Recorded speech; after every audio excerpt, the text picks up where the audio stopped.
नमस्कार दोस्तों, मैं रजनीश। आप सभी का मेरे YouTube चैनल समीक्षा आजकल में बहुत बहुत स्वागत है। दोस्तों, पिछला वीडियो जो मैं किया था 69,000 शिक्षक भर्ती मामले में, उसमें मैंने आप लोगों को कहा था कि जैसे ही कोई नया अपडेट आएगा, कोई नई न्यूज आएगी सरकार द्वारा या माननीय न्यायालय द्वारा, हम उससे आपको जरूर अवगत कराएंगे। दोस्तों, एक तरफ जहां अनारक्षित वर्ग के लोग आंदोलन किए हुए हैं और एक तरफ आरक्षित वर्ग के लोग आंदोलन कर रहे हैं, बच्चे वो सड़क पे बैठे हुए हैं, धरना प्रदर्शन कर रहे हैं, कहीं सरकार के आवासों का घेराव कर रहे हैं, कहीं मंत्री के आवास का घेराव कर रहे हैं, कहीं पदाधिकारियों के आवास का घेराव कर रहे हैं।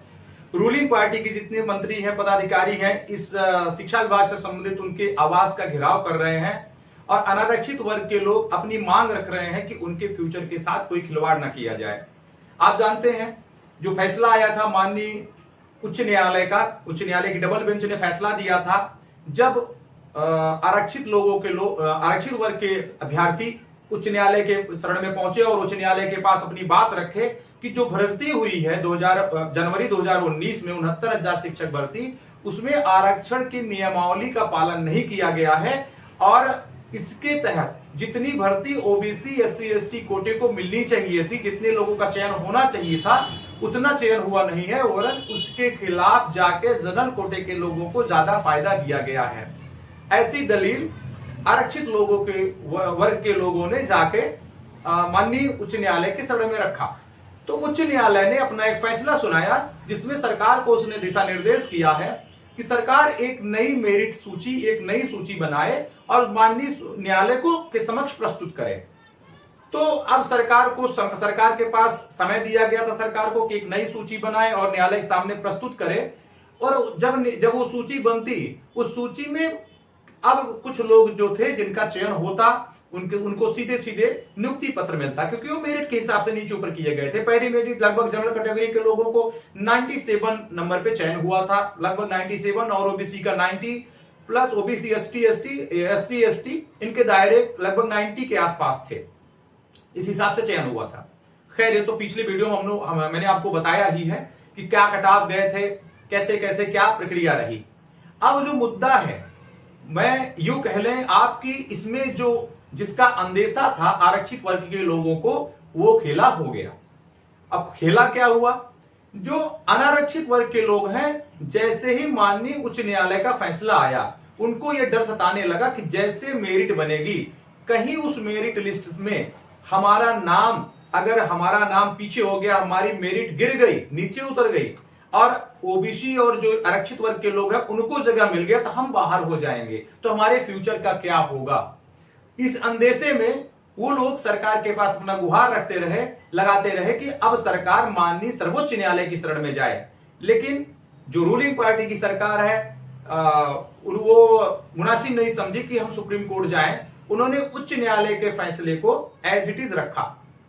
या शायद ये कह लें कि शायद सरकार भी इसी उम्मीद में हो कि वो क्यों हाथ पांव मारे या फिर वो इतना प्रयास क्यों करे। जिसको प्रॉब्लम है अनारक्षित वर्ग के लोग शायद ही सुप्रीम माननीय न्यायालय की शरण में जाएं, तो होना था वही और हो गया। अब जहां आरक्षित वर्ग के लोग धरना प्रदर्शन करके ये कह रहे हैं कि जल्दी से जल्दी माननीय उच्च न्यायालय के फैसला जो आया है उसका पालन जल्दी से जल्दी किया जाए और भर्ती प्रक्रिया जो इसके तहत होनी है उसको करके पूर्ण किया जाए, सीटों को भरा जाए। ये होता कि अनारक्षित वर्ग के लोग जो जनरल कैटेगरी के लोग थे वो पहुंच गए माननीय सर्वोच्च न्यायालय की शरण में। अब ये मुद्दा जब पहुंच गया सुप्रीम कोर्ट की दहलीज पर, तो अब हाई कोर्ट के फैसले को जब वहां चैलेंज दे दिया गया, तो माननीय सर्वोच्च न्यायालय ने दोनों पक्षों को सुना, दोनों पक्षों की दलीलों को देखा और देखने के बाद माननीय सर्वोच्च न्यायालय ने कहा यह मामला बहुत गंभीर है। और जाहिर सी बात है मामला गंभीर है, क्योंकि किसी की जिंदगी का सवाल है। अब किसी की रोटी चली जाए, वो भी 4-4, 5-5 हजार अभ्यर्थियों को, अगर इतने लोग 5 साल सरकारी नौकरी करके एज ए शिक्षक बेरोजगार हो जाएं, तो जाहिर सी बात है कहां जाएंगे।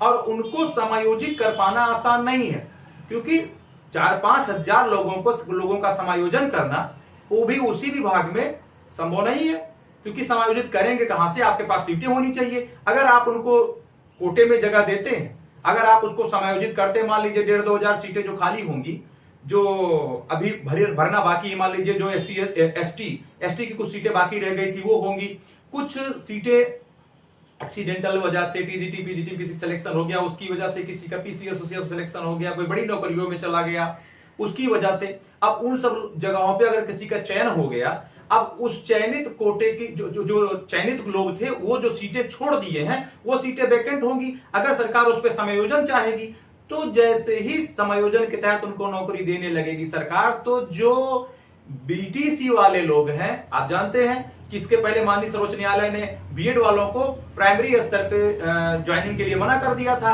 तो अगर वो उसमें जाने चाहेंगे, अगर वो उसमें ज्वाइनिंग करना चाहेंगे, तो जो जो बीटीसी वाले हैं वो प्रॉब्लम करेंगे, वो कहेंगे कि माननीय सर्वोच्च न्यायालय के आदेश का पालन किया जाए। और इसमें जो 5-6 हजार लोग बाहर होने के कगार पे हैं, उसमें बहुत लोग ऐसे हैं जो बीएड किए हुए हैं। अब जब वो बीएड किए हुए हैं, अब बीएड मान्य नहीं है, और अगर समायोजित करेंगे तो एक नई भर्ती प्रक्रिया भले वही रहेगा, लेकिन समायोजन में भी तो भर्ती प्रक्रिया का पालन किया जाएगा। तो जब आप ज्वाइनिंग कराएंगे तो ये पेंच लगेगा कि अब ये बीएड वालों को कैसे आप समायोजित करेंगे, चूंकि मामला बीटीसी, जब बीएड वाला अलाउ नहीं है तो बीटीसी वाले ऑब्जेक्शन करेंगे, वहां कानूनी अड़चन आएगा। खैर, जो मेन मुद्दा है कि खेला क्या हुआ है। अब माननीय सुप्रीम कोर्ट ने जब इन दोनों के अधिवक्ताओं को सुना, मामले को समझा, तो माननीय सुप्रीम कोर्ट ने कहा कि 23 सितंबर की डेट मुकर्रर किया है जिसपे वो सुनवाई करेगा। तो कहने का मतलब ये मान के चलिए आप कि 23 सितंबर जब तक की कोई सुनवाई ना हो जाए तब तक माननीय उच्च न्यायालय के फैसले को ठंडे बस्ते में डाल दिया गया। सरकार भी आराम करे, क्योंकि जब तक सुप्रीम सुनवाई के कोई फैसले नहीं आते हैं तब तक सरकार भी शांति से बैठेगी। और यूं मान लीजिए कि तब तक माननीय उच्च न्यायालय के फैसले को सस्पेंड कर दिया गया है या उस पर स्टे कर दिया गया, स्थगित कर दिया गया उसको। तो ये रहा है। अब आपको अगर हम ये समझाएं, बहुत लोगों के मन में जिज्ञासाएं होंगी आखिर इतना बवाल हुआ क्यों है। चलिए, ये तो लोग समझ गए होंगे कि आरक्षित वर्ग के लोगों का कहना है कि उनकी ज्वाइनिंग प्रक्रिया में उनके कोटे के साथ छेड़छाड़ किया गया है। मतलब भर्ती प्रक्रिया में आरक्षण का जो नियमावली है उस नियमावली का पालन नहीं किया गया है। ये तो बहुत लोगों को समझ में आ गया होगा कि आरक्षित लोगों का क्या बवाल है। अब अनारक्षित लोगों का सुप्रीम कोर्ट में क्या दलील है, उनका सुप्रीम कोर्ट के समक्ष क्या कहना है।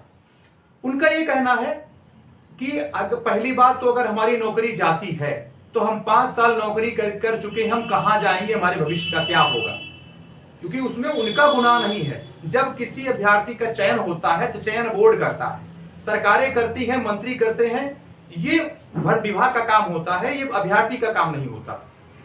तो ये कहना है। दूसरा, जो आरक्षित वर्गों के लोगों का कहना यह है कि जब हमारा चयन हुआ है तो हमारे चयन में जो प्रक्रिया अपनाई गई, लेकिन जो आरक्षित वर्ग के लोग हैं, जब ये नौकरी किसी भर्ती में एप्लीकेशन डालते हैं, जब ये कोई फॉर्म भरते हैं, उसमें अपनी रिजर्वेशन कैटेगरी में जगह पाने के लिए ये एक जाति प्रमाण पत्र लगाते हैं, कास्ट सर्टिफिकेट लगाते हैं। कास्ट सर्टिफिकेट लगा के वो आरक्षण लेते हैं। तो जितने आरक्षित वर्ग के लोग थे उन्होंने कास्ट सर्टिफिकेट लगाया था। तो कहने का मतलब जब वो कास्ट सर्टिफिकेट लगाए तो आरक्षण के तहत ही उन्होंने एज एप्लीकेंट बने और उन्होंने अप्लाई किया।